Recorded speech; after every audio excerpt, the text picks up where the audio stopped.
11مه برخه جوجو ناول لیکوال خدای بخښلی نصیر احمد احمدي غږ جیلاني ساج.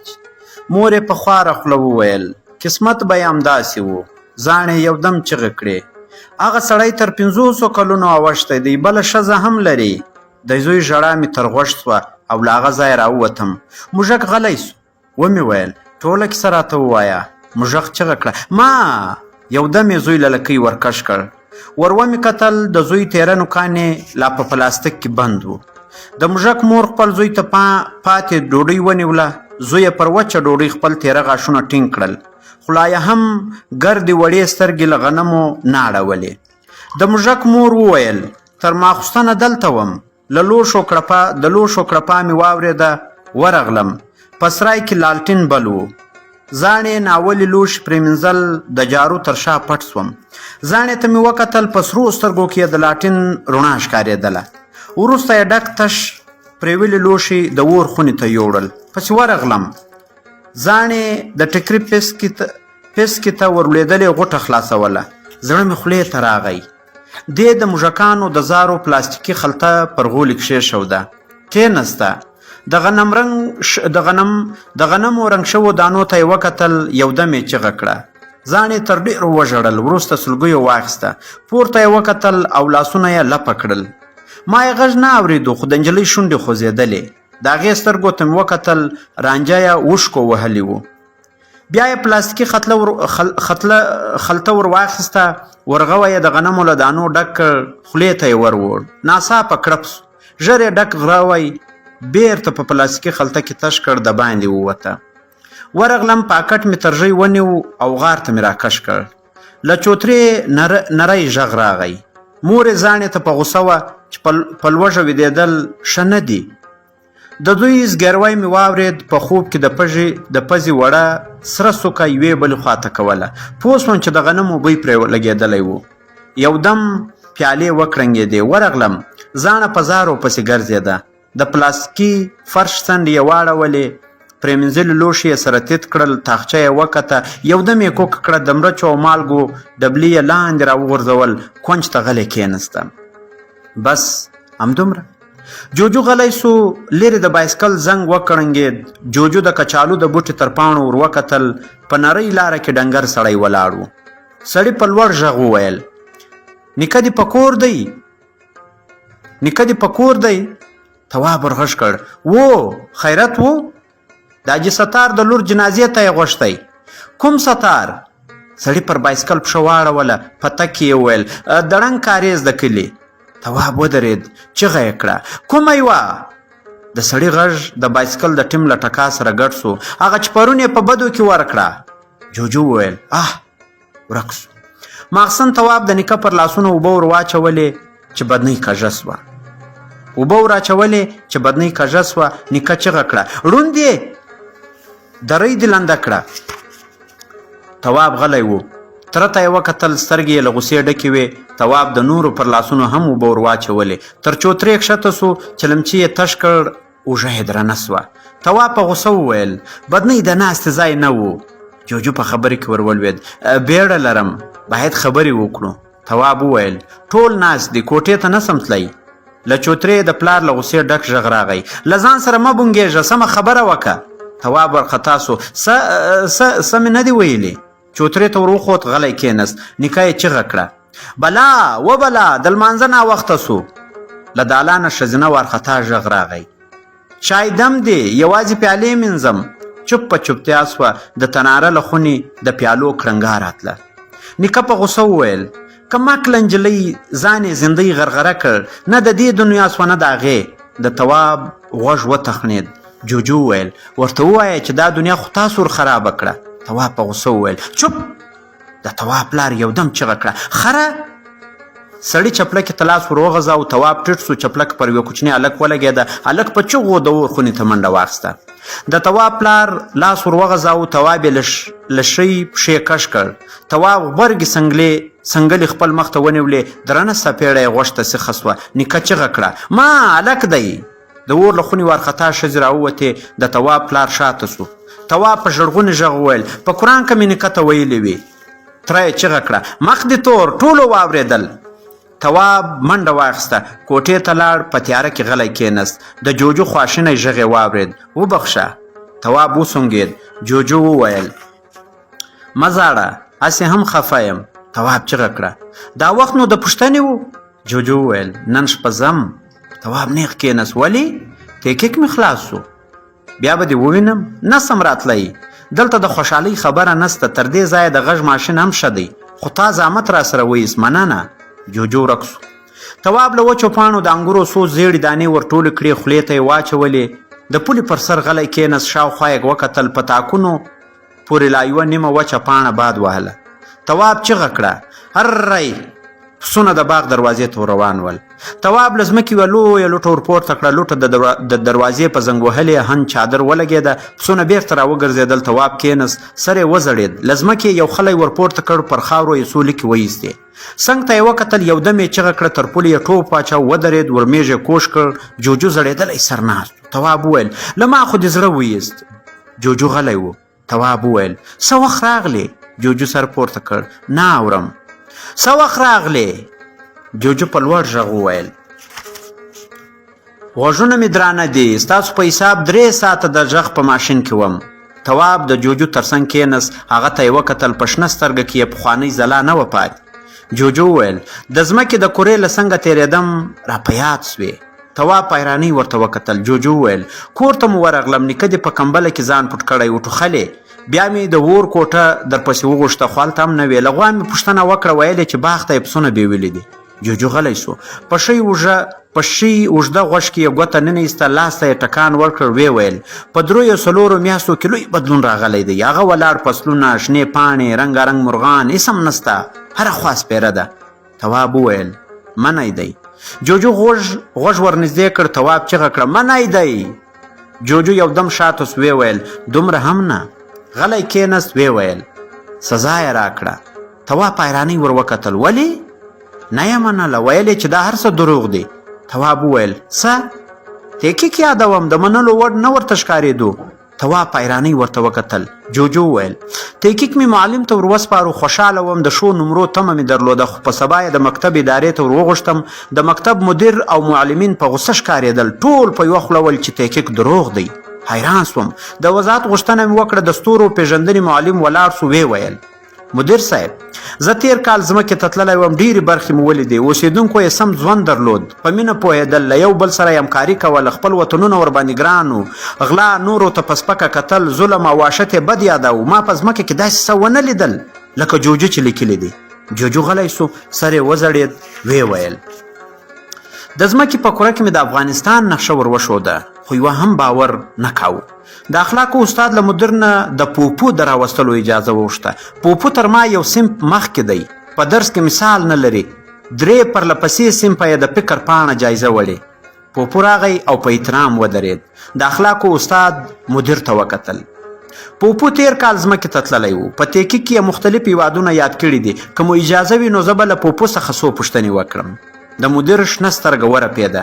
د اخلاقو معلم پوپو ته مخ ور واړاوه. د جوجو تحقیق مې مطالعه کړ، لیکلي دي چې انسانان د نجونو د تعلیم مخالف دي. پوپو وویل داسې نه ده. زه د بنګلادیش په نوم یو وطن ته ولاړم. یوه کورنۍ مې ولیده، له نیستۍ د سړک په لوی پلچک کې اوسېدل، خو په نجونو او هلکانو یې درس وایو. په تحقیق کې مې هم لیکلي دي. په همدې کور کې 4 ماشومان اوسېدل، 3 نجونې وې. مور به یې هر سهار ویښته ور چوټي کړل او د مکتب جامې به یې ور واغوستې. زه په ځمکه کې تر 100 ډېرو هیوادونو ته تللی یم. په خوار او شتمن، کافر او مسلمان کې مې داسې څوک ونه لیدل چې د نجونو له مکتب سره مخالف وي. د اخلاقو معلم وویل جوجو لیکلي دي چې دې خلکو مینه نه پېژندله، تل یې د یو بل پښې والې، کرکه، درواغ او غلا پکې حاکمه وه. پوپو یو دم وخندل. غلی سو. بخښنه یې وغوښته. ویې ویل دا نو د منلو وړ نه ده. زه په ډېرو ځایونو کې وګرځېدم، خو په انسانانو کې مې کرکه ونه لیده. دوی یو له بل سره په مینه ژوند کوي. یو وخت یوه افریقایي هیواد ته ولاړم. په روغتون کې مې یوه تورپوستې ښځه ولیده. نه پوهېدم چې څه ورباندې شوي وو، خو د بدن ټولې غوښې یې شړېدلې وې. هر څه یې په بستره کې ول. ما په خپله ولیدل. یوې سپین پوستې نرس یې ځای ورپاکاوه. وروسته یې تشناب ته یوړ او په خپلو لاسونو یې پرېمینځله. نرسه موسکه وه. په تندي کې ان یوه نرۍ ګونځه هم نه ښکارېدله. پاتې سوه د دروغو خبره. دروغ په هر دین کې ناروا دي. انسان مړ که خو دروغ به ونه وایي. د اخلاقو معلم وویل. د جوجو په تحقیق کې مو ولوستل چې انسان پوچې خبرې کوي.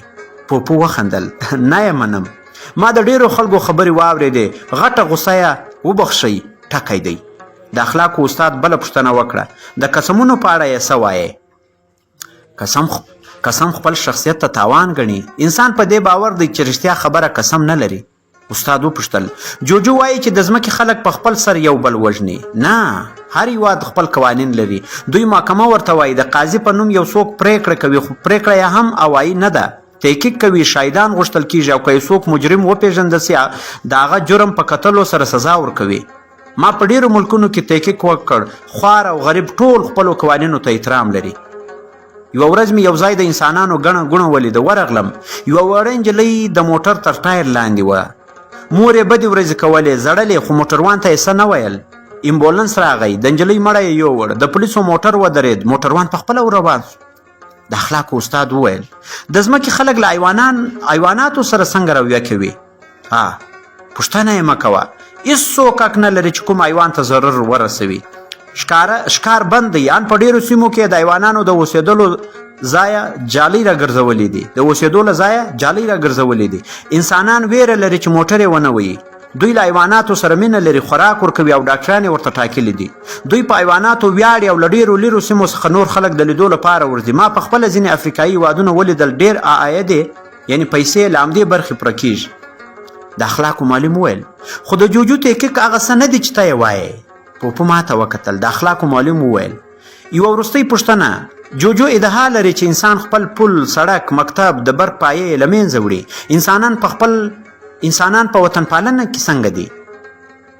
د پوپو سترګه وځلېده. زه به یوه کیسه درته وکړم. په یوه وطن کې مې یو ماشوم ولید. خپل بیرغ ورسره و. منډې یې والې. یو دم یې پښه بنده سوه. ولوېد. بیرته په پښو ودرېد. زنګون یې ونیو، خو ده په خاوره سپېره سوی بیرغ ښکلاوه. هر انسان له خپل هیواد سره مینه لري. دوی ته هر څه خپل وطن دی. هڅه کوي چې پاک یې وساتي، ښکلی یې کړي او په ابادۍ کې یې برخه واخلي. ما په ځمکه کې داسې وطنونه ولیدل چې پلونه، سړکونه او تعمیرونه یې د شیشو په څیر ځلېدل. په دوی کې هغه څوک د احترام وړ دی چې خپل وطن ته ګټور وي. پوپو غلی سو. ما ته یې وکتل. ورو یې وویل. نه پوهېږم. ما خو په ځمکه کې یوازې وطن دوستي ولیده. جوجو شاید کوم بل ستوري ته تللی وي. د اخلاقو معلم وویل. تللی سي. پوپو له ادارې ووت. مدیر د فکر د پاڼې یوه وړه ټوټه خولې ته واچوله. یوه شیبه غلی و. وروسته یې سر پورته کړ. په غوسه یې وویل. جوجو په دې ستوري کې لومړنی کس دی چې دروغ وایي. ځکه نو باید سخته سزا وویني. دی تر ټولو د ډیر وخت لپاره د غږ په ماشین کې واچوي. له مکتبه هم اخراج دی، یعنی وتلی دی. ناڅاپه عکسونه را په یاد شول. ښه ثبوت و. د خپل تحقیق د سپینولو لپاره مې اجازه وغوښته. سفینې ته ولاړم او له هغه ځایه مې د مکتب ادارې ته برقي عکسونه راوړل. خوشحاله وم. ځان مې د سترګو په رپ کې ورورساو. مدیر او نورو استادانو دیوال ته کتل. د تاریخ استاد پر دیوال لاس تیر کړ. خړه کلا راغله. ویې ویل. دا عکس دې له کومه کړ؟ په خوشحالۍ مې وویل. د تحقیق په وخت کې مې واخیست. استاد د یوې ماشومې عکس راوویست چې په خاورو کې ناسته وه. ببر ویښته یې درلودل او په غاړه کې څو زیړ پیاز را ځړېدل. استاد وویل. دا؟ ځواب مې ورکړ. د تحقیق په وخت کې مې واخیست. استاد یو بل عکس ته اشاره وکړه. په عکس کې زاړه او واړه ټول راټولو. دوه سپي یې سره جنګول. د سپیو خولې او غاړې په وینو کې سرې وې. ومې ویل. د تحقیق په وخت کې مې واخیست. بل عکس راغی. کوچني کوچي هلک پرتوګ نه درلود. مچان پرې بوڼېدل. استاد څو نور عکسونه هم واړول. په یوه کې د دوو ماشومانو په وچه ډوډۍ جنګ و. شاته یې ښځو خوسایي تپل. په بل کې د کلي نایي په خاورو کې ناست بوډا پر پښه یا داغونه یې ښودل. مدیر وویل. بس دی، پوښتنه دې وکړه. د تاریخ استاد خپل غټ غوږ وګراوه. شنه سترګه یې وځلېده. ورو یې وویل. ټول دروغ دي. په خبره کې ورولوېدم. تاسو ولې دومره بې باوره یاست؟ مدیر چغه کړه. ادب. غلی شوم. د تاریخ معلم له مدیر نه اجازه وغوښته. ما ته یې وکتل. ورو یې وویل. زه د انسانانو په حساب 300 کاله مخکې ځمکې ته تللی وم. هغه وطن ته ولاړم چې ته یې اوس د تګ ادعا لرې. اما هغه وخت لا دې خلکو د خټو په کورونو کې ژوند کاوه. در په دره وږي او بې تعلیمه ول. ژوند یې په سخته تېرېدو. هېڅ سهولیت یې نه درلود. هغه وخت یې هم اور په خوسیو بلاوه. امکان نه لري چې په 300 کلونو کې د څوک بدل نه سي. د تاریخ معلم غلی سو. شنه سترګه یې وځلېده. ما ته یې وکتل. ورو یې وویل. رښتیا ووایه. د 300 کلونو مخکې عکسونه دې له کومه کړل؟ دا خبره نو د زغملو نه وه. پر دیوال مې لاس تیر کړ، ستا د نیکه عکس مې ورته راوست چې له ټیوټا موټر سره ولاړو. د تاریخ استاد ته مې وویل اوس نو مه وایه چې 300 کاله مخکې موټر هم ول. د تاریخ استاد عکس ته وکتل، په زوره یې وخندل. کوټ کوټ کوټ، د عکس په جوړولو کې جوړه نه لرې. یو دم یې پر عکس لاس کښېښود، جدي څېره یې ونیوله، په زوره یې وویل مدیر صاحب د عکس تر شا ډیران ناوړنګ دیوالونه، د خاورې خړ کورونه، په خاورو کې بې پرتوګه ناست خرن ډنګر ماشومان، سپېره مخونه، پر دیوال سرش ګرد ګرد خوسایي، ټول هغه څه دي چې ما 300 کاله مخکې لیدلي وو. دا یې بله ګناه، جوجو د موټر عکس په 300 کاله مخکې عکس کې ګډ کړی دی. مدیر ولاړ سو. پرېکړه همغه ده، له مکتب اخراج او د غږ په ماشین کې ایښودل. چغه مې کړه نه یې منم. ګرانه د خوارو انسانانو عکسونه هم را سره سته، خو هغه هم ستا د تحقیق خلاف دي. استاد خپل لاس پر دیوال تیر کړ، عکس راغی. یوې زړې ښځې یوه ببرسرې لیونۍ ته په کاشوغه کې خواړه ورکول. استاد وویل دا خلک مې په یوه اسیایي غریب هیواد کې پیدا کړل، خو بیا هم ستا د تحقیق تر انسانانو ښه دي. خوار به وي خو په لیوني پورې پلاستیکي خلطې نه تړي. یو بل عکس مې راوست. استاد وویل دلته یو خوار ړوند بوډا ښکاري، تر سړک نسي تېرېدی، تر څنګ ولاړ سړی میلیونیر دی، د کیمیاوي سرې کارخانه لري، له خپل موټره ځکه راکښته سوی چې بوډا تر سړک واړوي. بل عکس راغی. دلته ګڼه ګوڼه ده، په سلګونو بېوزله خلک د خپل ښار د پاکولو لپاره راوتلي دي، وطن ورباندې ګران دی. مدیر چغه کړه بس دی، نورو دلایلو ته ضرورت نه لیدل کېږي. معلومه سوه چې د ځمکې په ټوله کوره کې دومره ساده خلک نسته لکه جوجو چې په تحقیق کې لیکلي دي. استاد پر دیوال لاس تیر کړ، عکسونه ورک شول.